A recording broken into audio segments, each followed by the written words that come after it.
রব্বুল আলামিনের হাবিব জনাব মুহাম্মদুর রাসূলুল্লাহ সাল্লাল্লাহু আলাইহি ওয়াসাল্লাম বলেছেন, কিয়ামতের ময়দানে আল্লাহর কসম করে বলছি, সেদিন জাহান্নামীদের ভীষণ কষ্ট হবে আর জান্নাতীদের জন্য অত্যন্ত আসান হবে, অবস্থাটা খুবই আরামের হবে। নবীজি বলেন, এক ফরজ নামাজ, এক ওয়াক্ত ফরজ নামাজ আদায় করতে যে সময়টুকুন লাগে, কিয়ামতের মাঠের এই সময় এত বড় বিরাট লম্বা সময় জান্নাতীদের জন্য এরকম হালকা হয়ে যাবে। সুবহানাল্লাহ। হযরত আবু সাঈদ খুদরী রাদিয়াল্লাহু তাআলা হাদিস কেন বর্ণনা করেছেন, এক ওয়াক্ত নামাজ, একটা ফরজ নামাজ পড়তে যতটুকুন সময় লাগে এতটুকুন সময়ের ভেতরে জান্নাতীদের কারবার শেষ হয়ে যাবে। সুবহানাল্লাহ বিহামদি। আর ওদের কারবার তো শেষই হবে না। وَيَوْمَ تَشَقَّقُ السَّمَاءُ بِالْغَمَامِ وَنُزِّلَ الْمَلَائِكَةُ تَنزِيلًا। ওরা ফেরেশতা দেখতে চায়। সেদিন আসমান সমূহ বিদীর্ণ হয়ে মেঘ পুঞ্জ বেরিয়ে আসবে, আত্মপ্রকাশ করবে। তার ভেতর থেকে ফেরেশতারা ক্রমাগত নাজিল হতে থাকবে। আর অবস্থাটাই হবে, আল মুলকু ইয়াউমাইযিনিল হাক্কু লিররহমান ওয়া কানা ইয়াওমান আলাল কাফিরিনা আসীরা। আর সেদিনে বাদশাহী হবে কেবলমাত্র রহমানের। ওয়া কানা ইয়াওমান আলাল কাফিরিনা আসীরা। আর সেই কিয়ামতের দিন, সেই সময়টা হবে কাফেরদের জন্য বড়ই কঠিন।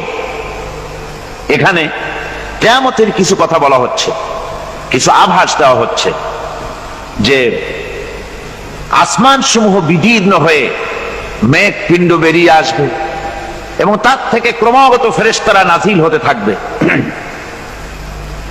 আল্লাহর হাবিব বলেছেন, কেউ যদি কিয়ামতের দৃশ্য দেখতে চায় সেজন্য সূরা ইযা শামসু কুবিরাত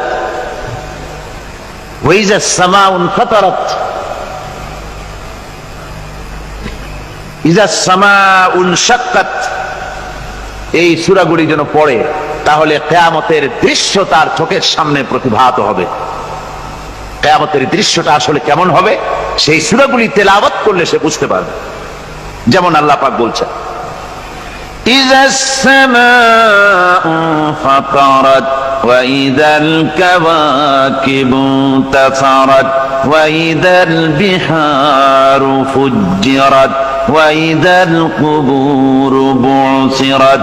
যখন আকাশসমূহ চূর্ণ বিচূর্ণ হয়ে যাবে আর তারকাসমূহ বিক্ষিপ্ত হয়ে পড়বে, সমুদ্র মহাসমুদ্রগুলি দীর্ণ বিদীর্ণ হয়ে যাবে, কবরগুলি সব উদ্গীরণ করে দেবে, তার মধ্যে যা আছে সে সবগুলি। আবার আল্লাহ পাক বলেন, ইযাশ শামসু কুবিরাত ওয়া ইযান নুজুমুন কাদারাত ওয়া ইযাল জিবালু সুয়্যিরাত।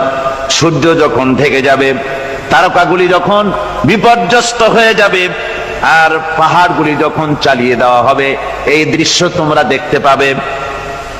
فإذا النجوم طمست وإذا السماء فرجت وإذا الجبال نسفت। সেদিন অবস্থা এমন হবে, সমস্ত তারকাগুলি স্তিমিত হয়ে যাবে আর আকাশসমূহ দীর্ণ বিদীর্ণ হয়ে যাবে। আর দেখতে পাবে পাহাড়গুলি, সমস্ত পাহাড়গুলিকে উড়িয়ে দেওয়া হবে।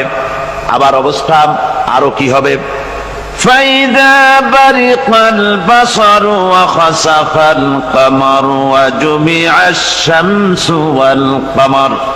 যখন চক্ষু বিস্ফারিত হয়ে যাবে মানুষের, চাঁদ আর সূর্য নিষ্প্রভ হয়ে যাবে, সব একাকার হয়ে যাবে, চন্দ্র এবং সূর্য তার অস্তিত্বকে হারিয়ে ফেলবে। শুধু তাই নয়, ওয়াহুমিলাতিল আরদু ওয়াল জিবালু ফাদুক্কাতা দাক্কাতাও ওয়াহিদা। জমিন ও পাহাড়গুলির মধ্যে সংঘর্ষ লাগিয়ে দেওয়া হবে আর তা এক ধাক্কায় জমিন এবং সমস্ত পাহাড়গুলি চূর্ণ বিচূর্ণ হয়ে যাবে। সুবহানাল্লাহ ওয়া বিহামদিহি। আল্লাহ রাব্বুল আলামিন বলছেন, এইভাবে করে কিয়ামতের দৃশ্য, বিভীষিকাময় দৃশ্য তোমরা দেখতে পাবে।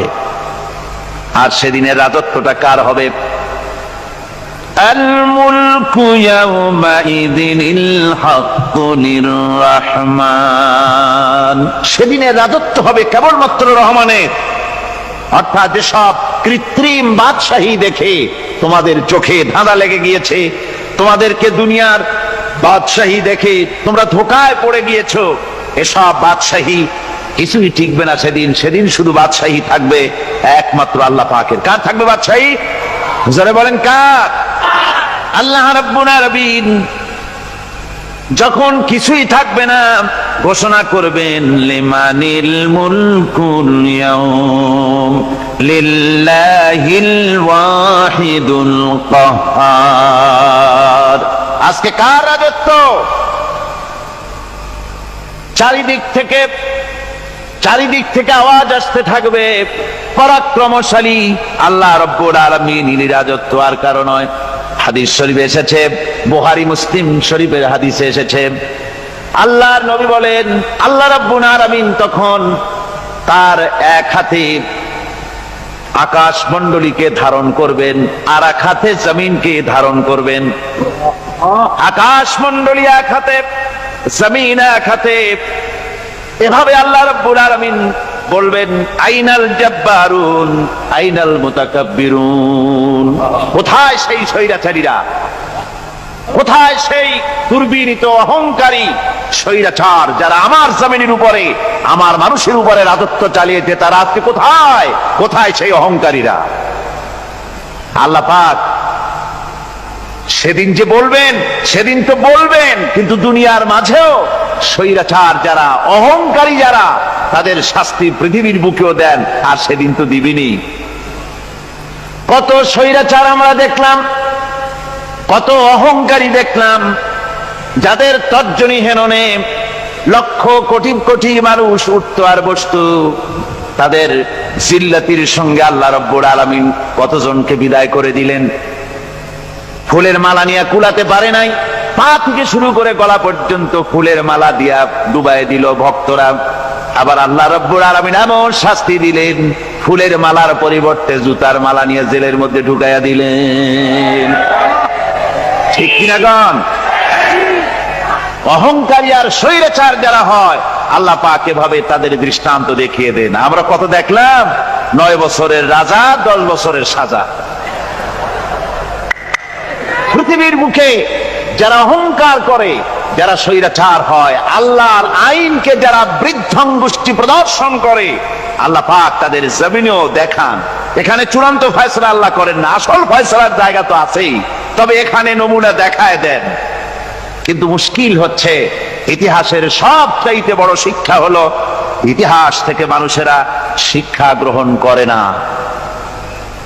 একজনে যে কাম করে বিপদে পড়ে, আর একজন এসে আবার সেই পথেই অগ্রসর হয়, নিশ্চিত মৃত্যুর পথে। আমার বন্ধুগণ, আল্লাহ পাক বলছেন সেই দিন আমার রাজত্ব হবে, আর কারো রাজত্ব হবে না। ওয়াকানা ইয়াওমান আলাল কাফিরিন আসীরা। আর ওই দিনটা, ওই কিয়ামতের দিন হবে কাফেরদের জন্য সবচাইতে কঠিন। সবচাইতে কঠিন হবে কাদের জন্য? কাফেরদের জন্য। কাফের কারা?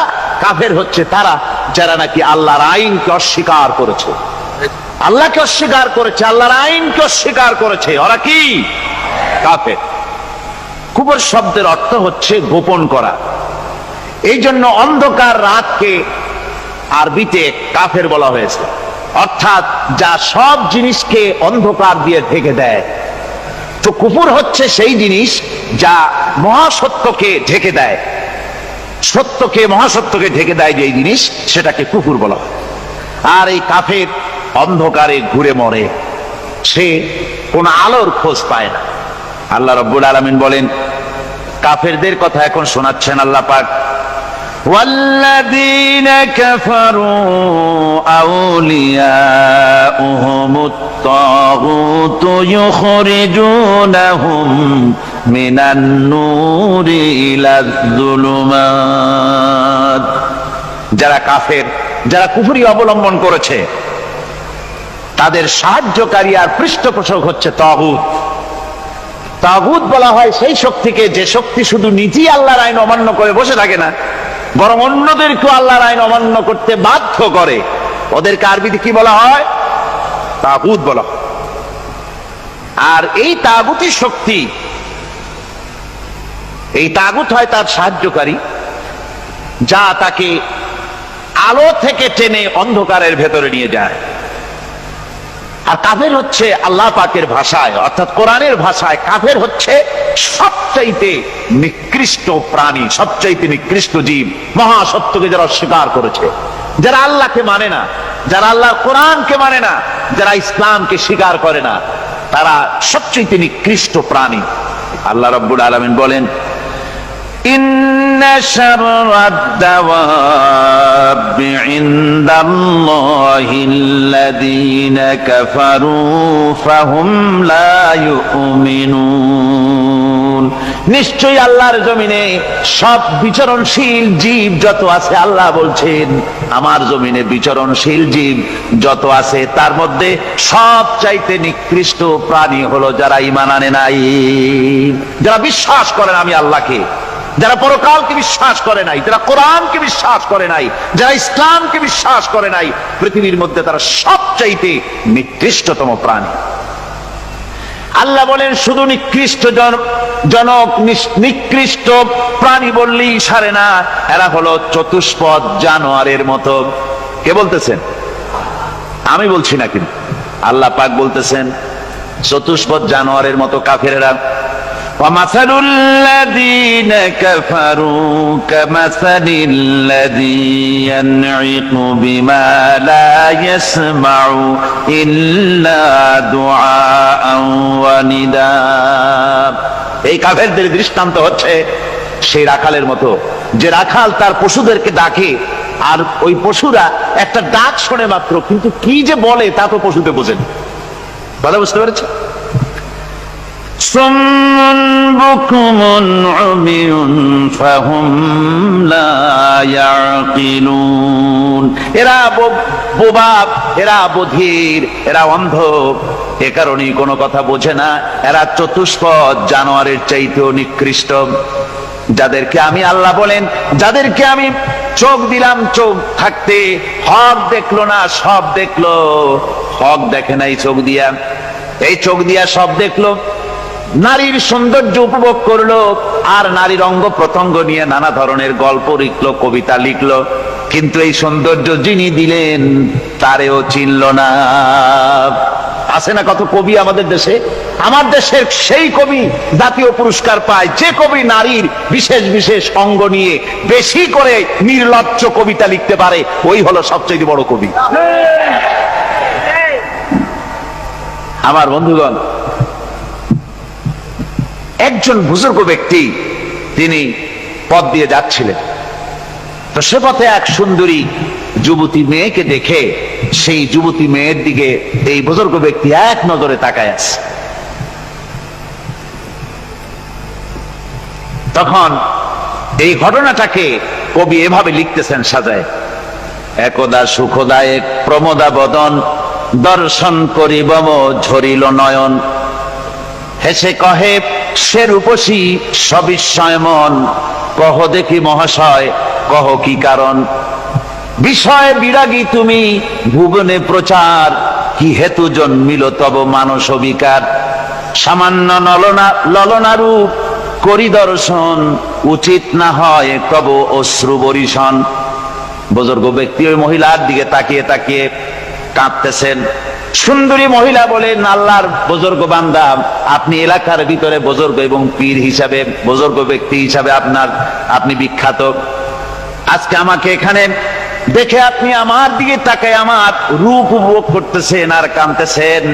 আপনার মতো সংসার বিরাগী মানুষ আমার মতো একটা সুন্দরী মেয়েকে দেখে ভাবে কাঁদা ঠিক না। বুজুর্গ ব্যক্তি বলছেন,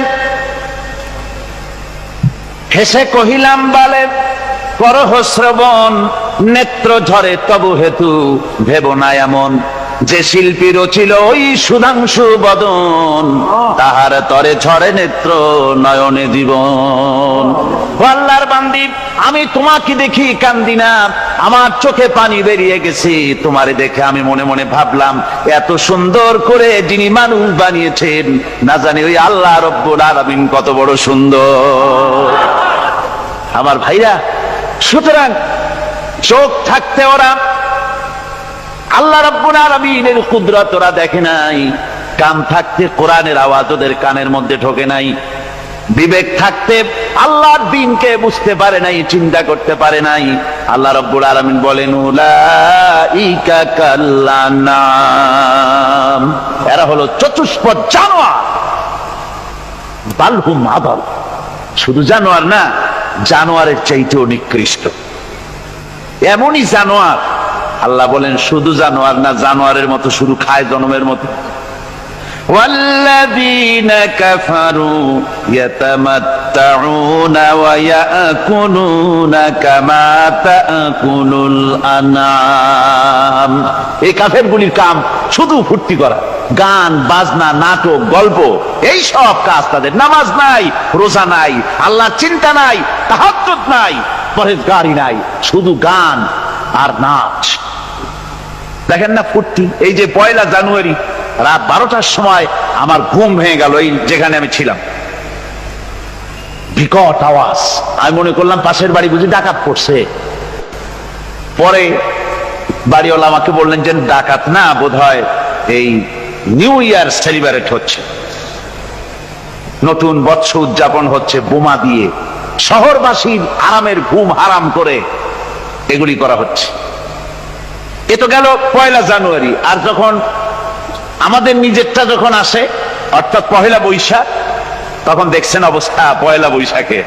এবছর আমাদের দেশে 1 বৈশাখে ঢাকায় যে দৃশ্য আমি টিভির মধ্যে দেখলাম, তাতে আমার মনে হয়নি যে 12 কোটি মুসলমানের দেশে রাজধানীতে এই দৃশ্য হচ্ছে। আমার মনে হচ্ছিল এটা বুঝি কলকাতা অথবা অন্য কোনো শহর হবে। আমি দেখলাম সমস্ত যুবক যুবতী, নারী পুরুষ, বিভিন্ন বয়সের লোক সব একসঙ্গে রাস্তায় নেমেছে, নাচতেছে। তার মধ্যে বুদ্ধিজীবী আছে, শিক্ষিত লোক আছে, সমানে নাচতেছে। আর তাদের মুখোশ পরা, বানরের মুখোশ, কুকুরের মুখোশ, শূকরের মুখোশ, ঘোড়ার মুখোশ, পাপী শিয়ালের মুখোশ, এই মুখোশ পরে এভাবে নাচতেছে। আমি চিন্তা করলাম, নববর্ষের সাথে কুত্তার মুখোশের সম্পর্ক কি? নববর্ষের সাথে পাপী শ্রীগালের মুখোশের সম্পর্ক কি? তাহলে ওরা কি বলতে চায় যে আগামী বছরটা আমরা কুত্তার ভূমিকায় অ্যাক্টিং করব, অথবা শ্রীগালের মতো ধূর্তামি করব জাতির সাথে? তারপরে কি করলো? সকাল বেলায় যুবক যুবতী 1 বৈশাখ সূর্য উদয়ের আগে রমনা লেকের পাড়ি গিয়ে সব দাঁড়িয়েছে বাসন্তী রঙের শাড়ি পরে। তারপরে সেখানে দাঁড়িয়ে সূর্য উদয়ের পানে তাকিয়ে সকাল বেলায় ভাবে করজোর করে বলছে, এসো হে নববৈশাখ স্বাগতম হে। নববৈশাখ অলক্ষে বোধহয় এটা শুনে বলতেছে, বাবাজিরা আমারে ডাকতেছো, অপেক্ষা করো আমি আসতেছি। আমারে ডাকতেছো, আমি আসতেছি, কোমরে গামছা বেঁধে আসতেছি, 225 মাইল স্পিডে আসতেছি, 30 ফুট উঁচু জলোচ্ছ্বাস নিয়ে আসতেছি, নববৈশাখের মজা সাত চাকায়। আমার ভাইরা, মুসলমান নববর্ষ উদযাপনের সাথে মুসলমানের কিসের সম্পর্ক? মুসলমান যদি এই দিন উদযাপনই করে, তাহলে তাকে করতে হবে ফজরের নামাজ পড়বে। মুসলমান নববর্ষ উদযাপন করবে, ফজরের নামাজ পড়বে, তারপরে কোরআন শরীফ তেলাওয়াত করবে, দরুদ শরীফ পড়বে, আল্লাহর দরবারে হাত তুলে বলবে, রব্বুনা রাব্বিন, 1 বছর পার করে দিলাম, নাফরমানি ছাড়া কিছুই তো করি নাই, বিগত বছরে যা করেছি মাফ করে দাও, আগামী বছরটা গোটা জাতি আর দেশের জন্য কল্যাণকর মঙ্গলময় করে দাও। এটাই তো বলা উচিত ছিল নাকি? বলে তা না করে, তা না বলে বৈশাখের পরিচালককে না দেখে সরাসরি বৈশাখকে আহ্বান করা হয়েছে, আর বৈশাখ আহ্বান করার মজা জনমের মতো দেখাই দিয়েছে। আল্লাহ রাব্বুল আলামিন তাই বলেন, কাফেররা তাদের কাজ হলো শুধু খাওয়া, তারা এমন খাওয়া খায় জনমের মতো খায়। ইয়াকুলুনা কামা তাকুলুল আনাম, জানোয়ারে যেমন খায় ওই রকম খায়। তার মানে খায়, একটু বিসমিল্লাহ কয় না, খায়া যখন ছেড়ে দেয় তখন আলহামদুলিল্লাহ বলে না, বাহাত দিয়ে খায়, আবার বাহাত দিয়ে খায়। ডাব একটা কাটলো, বিসমিল্লাহ নাই, খাইলো, 2-4 ঢোক খাইয়া পুরা ডাবটার ফেলাই দিল। ডাবটা কি তোমার বাজান তৈরি করছিল নাকি? একটু বিসমিল্লাহ বললা না, একটু শুকরিয়া আদায় করলাম। আমি গত এই ডিসেম্বর গেল, ডিসেম্বরের 16 তারিখ আমেরিকা থেকে এসেছি। ওখানে দেখলাম তারা প্রতি নভেম্বর মাসের শেষ বৃহস্পতিবার থ্যাঙ্কস গিভিং ডে অবজার্ভ করে। তা আমি জিজ্ঞেস করলাম, থ্যাঙ্কস গিভিং ডে জিনিসটা কি? ওরা বলল, এটা হচ্ছে এই যে গড আমাদেরকে সারা বছর ভালো খাওয়াইছে, আমাদেরকে ভালোভাবে পড়াইছেন, সুন্দর রেখেছেন, এই জন্য আমরা গডকে থ্যাঙ্কস দেই নভেম্বরের এই শেষ দিনটিতে। সারা বছরের ভালো খাইছি, ভালো থাকছি, এই জন্য গভর্নমেন্টকে মানে গডকে থ্যাঙ্কস দিলাম। আমি আমার আলোচনায় সেখানে বললাম যে দেখেন, রাশিয়ার সাথে আমেরিকার পার্থক্য তো এখানে, ওরা গডকে অস্বীকারই করেছে, গডই মানে না। আর এরা গডের নামাজ রোজা বা ইবাদত কিছু করুক আর না করুক, গডের অন্তত একটা ধন্যবাদ দেয়। ওরা ওদের ডলারে লিখেছে, ইন গড উই ট্রাস্ট, প্রত্যেকটা ডলারে লেখা আমরা গডে বিশ্বাস করি। তো শুকর আদায় করলে তো আল্লাহ বাড়িয়ে দিবেন। আল্লাহ রাব্বুল আলামিনের সুন্নাত হলো, শুকর যদি কেউ আদায় করে আল্লাহ বাড়িয়ে দেন। লা ইন শাকারতুম লাযীদান্নাকুম ওয়া লা ইন কাফারতুম ইন্না আযাবী লাশাদীদ। আমার নিয়ামতের শুকর যদি আদায় করো আমি বাড়ায় দেব, আর যদি নিয়ামতের শুকর আদায় না করো তাহলে মস্ত বড় শাস্তি তোমাদের জন্য রেখেছি। তো আমেরিকা শুকর আদায় করে নিজেরা খাইয়া, কিন্তু ওদের জমিন হলো বিশাল জমি। আমি কয়েকবার গিয়েছি এবং বহু স্টেট সফর করেছি। ওদের জমিন এত ফার্টাইল, জমিনে যদি রীতিমতো তারা ফসল ফলাতো, এই ফসল সারা দুনিয়ার দরিদ্র ভূমুক্ষ জনতাকে খাওয়াইয়া বাঁচাইতে পারত। কিন্তু ওরা তা করে না। ওরা করে কি? ওরা মুনাফার হার, বাজার দর ঠিক রাখার জন্য নির্দিষ্ট পরিমাণ জমিনের ফসল ফলায়, কিন্তু জমিন এতই উর্বর, ওদের মেজারমেন্ট করা, মাপ করা, হিসাব করা ফসল হয় না, ফসল হয় বেশি। তখন বাড়তি ফসলকে তারা প্রতি বছর লক্ষ লক্ষ টন আলু আর গমকে তারা সমুদ্রে নিক্ষেপ করে। তাদের আলু এবং গম সেই সময় তারা নিক্ষেপ করে সমুদ্রে যখন ইথিওপিয়া, সুদানে মানুষ না খেয়ে মরছে। পৃথিবীর বিভিন্ন দেশে মানুষ ক্ষুধার যন্ত্রণায় যখন চিৎকার করছে, আর তাদের এই চিৎকারে আকাশ বাতাস ভারী হয়ে যাচ্ছে, তখন ওরা এই কামটি করছে। তাই আমি ওই প্রথম দিন বলেছিলাম যে রাশিয়া যেমন খান খান হয়েছে, অস্তিত্ব বিলুপ্ত হয়েছে আল্লাহর সাথে নাফরমানি করার কারণে। আপনারা বলতে পারেন কমিউনিজম কি একটা সহজ ব্যাপার? একটা বিরাট শক্তি পৃথিবীর বুকে, কত দেশ তারা ডমিনেট করতেছিল। কোন যুদ্ধ নাই, কোন রক্তপাত নাই, বিনা ধাক্কায়, বিনা বাতাসে, বিনা ঝড়ে বিশাল মহিরুহু চিৎপটাং। এটা হলো কেন? কেন হলো রাশিয়ার এই দশা?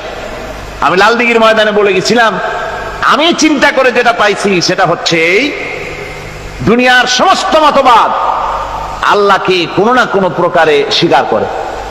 তার কথা মানুক আর না মানুক, আছে একটা কিছু, এতটুকুন বলে যে আল্লাহ আছেন বা গড আছে বা একটা কিছু আছে। কমিউনিজম, সমাজতন্ত্র হলো পৃথিবীর একমাত্র নিকৃষ্ট মতবাদ, যে মতবাদ সরাসরি আল্লাহকে অস্বীকার করেছে, বলেছে আল্লাহ নাই, দেয়ার ইজ নো গড। তারা ধর্মকে আফিম বলেছে। আল্লাহ পাক তাই কোন যুদ্ধ ছাড়া, কোন মারামারি ছাড়া, কোন রক্তপাত ছাড়া এই বিশাল শক্তিকে উৎকারে উড়িয়ে দিলেন, তুলার মতো হয়ে, গোটা রাশিয়া তুলার মতো হয়ে পেঁজা তুলা, ধোনা তুলার মতো হয়ে সব উড়ে চলে গিয়েছে, অস্তিত্ব বিলুপ্ত হয়ে গিয়েছে। কিন্তু আমাদের দেশের খুচরা কমিউনিস্টরা এখনো স্বপ্ন দেখে। ওই যে কালকে বলেছি, তারা বলে কলমের খোসা এটা এখনো নষ্ট করা যাবে না, এটা এখনো চালু করা হবে। এখনো চীনে আছে, এখনো কিউবায় আছে। ওই কিউবা থেকে, চীন থেকে ফিদেল কাস্ট্রোর একটু আওয়াজ শোনে, চীন থেকে মিস্টার ব্যাং না কি জানি না, ব্যাং এর আওয়াজ শোনে, আর তাই মনে করে এ বুঝি সমাজতন্ত্রের বিজয়ের গান। না, চীন থেকে আর কিউবা থেকে যে আওয়াজ আজকে উঠতেছে, এই আওয়াজ সমাজতন্ত্রের বিজয়ের আওয়াজ নয়, এটা হলো সমাজতন্ত্রের মরণ যন্ত্রণার গোঙানির আওয়াজ। কাজী এরা দুনিয়ার বুকে শুধু আনন্দ এবং ফুর্তি করে, আল্লাহর হককে, আল্লাহকে চিনতে তারা ব্যর্থ হয়েছে। আল্লাহ রাব্বুল আলামিন বলেন, অবিশ্বাসীদের কৃতকর্ম, তাদের কাজগুলি, তাদের কর্মফল সব নিষ্ফল হয়ে যাবে। ওয়াল্লাযীনা কাফারু আ'মালুহুম কাসারাবিন বিকিআতিন ইয়াহসাবুহুল যামআনু মা। আল্লাহ পাক বলেন, কাফের যারা, অবিশ্বাসী যারা, যারা আমাকে অস্বীকার করেছে, অবিশ্বাস করেছে, তাদের আমলগুলি হলো মরুভূমির মধ্যে মরীচিকার মতো। মরুভূমির মরীচিকা, মানুষ যখন মরুভূমির ভিতর দিয়ে যায়, পানির পিপাসা লাগে, দূরে দেখে পানি চিকচিক করতেছে, আর ওই মরীচিকা যেটাকে সে পানি মনে করেছিল, হাত্তা ইযা জাআহু লাম ইয়াজিদহু শাইআ, যেটাকে সে পানি মনে করে ছুটতেছিল, যখন কাছে গেল আল্লাহ পাক বলেন কিছুই সেখানে পায় না, শুধু মরীচিকা, বালু আর বালু। এরকম করে যারা আমার দিনকে অস্বীকার করেছে, আমাকে অস্বীকার করেছে, তারা যত ভালো কাজ করুক আর যাই করুক না কেন, তাদের কৃত কর্মগুলি এভাবে সব নিষ্ফল। এ হলো এক কথা। 2 নম্বরের কথা হলো, ওরা মনে করেছিল সমাজতন্ত্র শান্তি দেবে, কমিউনিজম শান্তি দেবে, সোশ্যালিজম শান্তি দেবে, ক্যাপিটালিজম শান্তি দেবে। এই শান্তির চিন্তা করে অগণিত মানুষকে হত্যা করে সমাজতন্ত্রের রাজত্ব যখন কায়েম করলো, 70 বছরও চলে গেল, তারপরে তারা দেখলো হাত্তা ইযা জাআহু লাম ইয়াজিদহু শাইআ, কিচ্ছুই পেল না। তারা ক্ষুধার যন্ত্রণায় মরলো, কাপড় নাই, খাবার নাই। তারা ওই রাশিয়া থেকে, চেকোস্লোভাকিয়া থেকে, যুগোস্লাভিয়া দিয়া, রোমানিয়া থেকে, হাঙ্গেরি এবং পোল্যান্ড আর মঙ্গোলিয়া থেকে, সেখানে সমাজতন্ত্র তাড়াতে আমরা যাই নাই। আমরা সেখানে সমাজতন্ত্রের বিরুদ্ধে তাফসীর করি নাই, ব্যাখ্যা করি নাই, বক্তব্য রাখি নাই। ওই সব দেশ থেকে সমাজতন্ত্র তাড়াইছে কে? কারা তাড়িয়েছে? না না, ওরা নিজেরাই, সেই দেশের জনগণই এটাকে উৎখাত করেছে তাদের জমিন থেকে। আল্লাহ পাক বলছেন, যারা আমার দিনকে, আমার বিধানকে যারা অস্বীকার করবে, তারা এই অস্বীকারী অবস্থায় যদি মৌত হয়, আমার সমাজতন্ত্রী কোনো ভাই যদি এ মাহফিলে থাকেন, কমিউনিস্ট কোনো ভাই যদি এ মাহফিলে থাকেন, তাহলে শুনুন আল্লাহ কি বলতেছেন। আল্লাহ দিনকে, আল্লাহর কোরআন পূর্ণাঙ্গ জীবন বিধান, অর্থনীতি আছে, সমাজনীতি আছে, রাজনীতি আছে, কথা যারা বিশ্বাস করে না, কোরআনকে শুধুমাত্র নামাজ, রোজা, হজ, যাকাত আর বেহেশত দোজখ যারা মনে করে, জীবন ব্যবস্থা মনে করে না, এই অবস্থায় যদি মারা যায়, আল্লাহ রাব্বুল আলামিন বলেন, ইন্নাল্লাযীনা কাফারু ওয়া মাতু ওয়া হুম কুফফারুন উলাইকা আলাইহিম লানাতুল্লাহি ওয়াল মালাইকাতি ওয়ান নাসি আজমাইন। আল্লাহ রাব্বুল আলামিন বলেন, আমাকে অস্বীকার করার অবস্থায়, আমার দ্বীনকে, বিধানকে অস্বীকার করার অবস্থায় যদি মৌত হয়ে যায়, তাহলে আল্লাহ, ফেরেশতা এবং তামাম পৃথিবীবাসীর অভিসম্পদ তার উপরে হতে থাকে, লানত হতে থাকে। খালিদিনা ফিহা লা ইউখাফফাফু আনহুমুল আযাবু ওয়া লা হুম ইউনজারুন। এই অভিসম্পদ অবস্থায় তারা সব সময় লিপ্ত থাকবে, না তাদের আযাবকে কমায় দেওয়া হবে আর না তাদের কোন রকম অবকাশ দেওয়া হবে। এখন আরো মজবুত কথা